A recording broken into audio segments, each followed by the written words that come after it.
Welcome to Kenton's videos. Enjoy the video. In this video, I will show how to change a Subaru Crosstrek cabin air filter. First, make sure you have a new filter and a small Phillips head screwdriver ready. Park your vehicle on a flat surface for safety and convenience. Then, open the passenger side door and remove all items from the glove box to give yourself clear access. This simple preparation will make the entire process much smoother and quicker for you. Now let's get to the glove box. On the right side, you'll find a small dampener arm. Carefully pull this arm off its pin to disconnect it. Next, gently press inward on both sides of the glove box. This action will release the stops that hold it in place, allowing the glove box to swing down completely. You're doing great. We're almost there.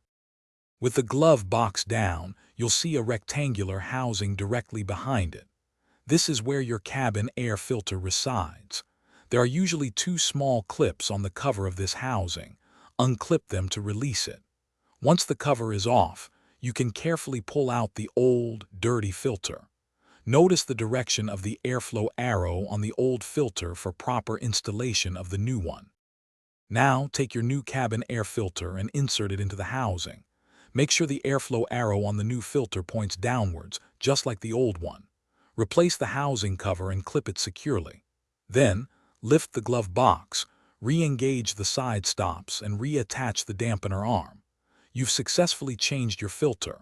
Don't forget to check the description below for a link to the Owala water bottle and other great deals. Keeping your cabin air fresh is a simple, rewarding task. Thanks for watching. Consider subscribing if we helped you.